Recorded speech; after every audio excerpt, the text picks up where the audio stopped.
ఆంధ్ర రాష్ట్ర ప్రజలకు అందరూ కూడా నమస్కారాలు. ఎందుకంటే ఎన్డీఏ కూటమిని ఎంతో విజయదుందుబి మోగిస్తూ ఇంత మెజారిటీతో గవర్నమెంట్ ఏర్పడటానికి కారణమైన ముఖ్యమైనటువంటి ఆంధ్ర ప్రజలకి శతకోటి వందనాలు. ముఖ్యంగా ఇవాళ చంద్రబాబు గారు ప్రమాణ స్వీకారం చేసినటువంటి తర్వాత సెకండ్ ఫైల్నే ల్యాండ్ టైటిలింగ్ యాక్ట్ రద్దు గురించి సంతకం పెట్టడం జరిగింది. ఇదందరూ కూడా రాష్ట్ర ప్రజలందరూ చూశారు. ఈ యొక్క ఉద్యమం స్టార్టింగ్లో 81 రోజులు న్యాయవాదులందరూ కూడా ఉద్యమం చేశారు రాష్ట్ర వ్యాప్తంగా కూడా.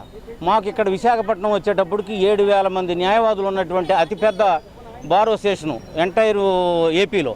ఇటువంటి బారు 81 రోజులు చేసి ఆ ఉద్యమానికి దాదాపు గ్రామ స్థాయికి కూడా తీసుకెళ్ళి టెంట్లు వేసి ప్రజలకు వివరించింది. ఏమనంటే ఈ భయంకరమైనటువంటి నల్ల చట్టము అమల్లో గనక వస్తే మీ ఆస్తులకు ఎటువంటి ప్రమాదము, ఎటువంటి ఇబ్బంది జరుగుతుంది, దీనివల్ల మీరే కాదు ఆస్తులు ఉన్న ప్రతి వ్యక్తి కూడా బాధితులవుతాడని చెప్పేసి ప్రజల్లోకి అవేర్నెస్ తీసుకెళ్ళడం జరిగింది. ఆ అవేర్నెస్ బేస్ చేసుకొని ఆ రోజున ప్రజలందరూ కూడా ఏదో ఇది న్యాయవాదులకు సంబంధించిన ఇష్యూ అనుకున్నారు. తర్వాత మనకి పత్రికా యాజమాన్యాలైనటువంటి ఈటీవీ, ఆంధ్రజ్యోతి, ఆంధ్రప్రభ, రకరకాల పత్రికా యాజమాన్యాలు అందరూ కూడా ఫోర్త్ ఎస్టేట్ అయినటువంటి పత్రికలు ప్రజల్లోకి దీన్ని విస్తృతంగా తీసుకువెళ్ళటం, దానికి పాపులారిటీ రావటము, దాన్ని పొలిటీషియన్స్ కూడా తీసుకోవటము. ఫస్ట్ ఆ ఎన్నికల ప్రణాళికలో ఇప్పుడు మన ప్రస్తుత ముఖ్యమంత్రి నారా చంద్రబాబు నాయుడు గారు ఒకటే మాట ఇచ్చారు, మేము అధికారంలోకి రాంగంలోనే ఎన్డీఏ అధికారంలోకి రాంగంలోనే డెఫినెట్లీగా ఈ యాక్ట్ను రిపీల్ చేస్తాము అని చెప్పడం జరిగింది. అదేవిధంగా ఎన్డీఏ కూటమి రావడం జరిగింది అధికారంలోకి. సెకండ్ ఫైల్ని రద్దు చేస్తూ ఆయన సంతకం చేశారు. దీని అందరికి కూడా ఈ credit entire ghost in favour of the advocates. First దీన్ని ఐడెంటిఫై చేసింది అడ్వకేట్స్. పొలిటీషియన్స్కి వాళ్ళందరూ కూడా దీని మీద అవేర్నెస్ ఉండదు.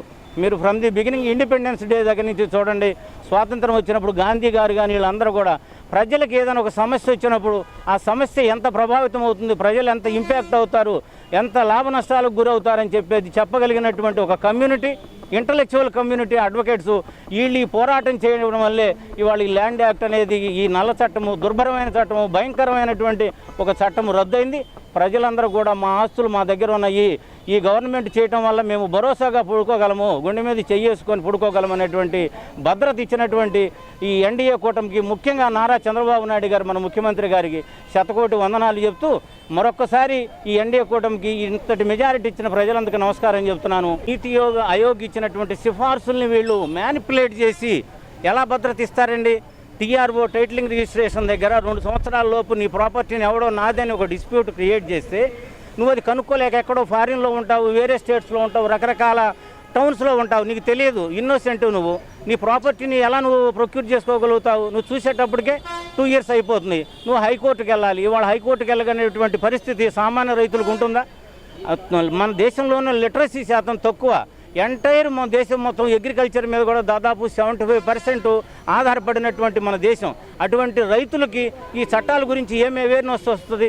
మేము చెప్పడానికే 81 డేస్ 90 డేస్ పట్టింది ప్రజల్లోకి తీసుకెళ్ళి ఉద్యమం.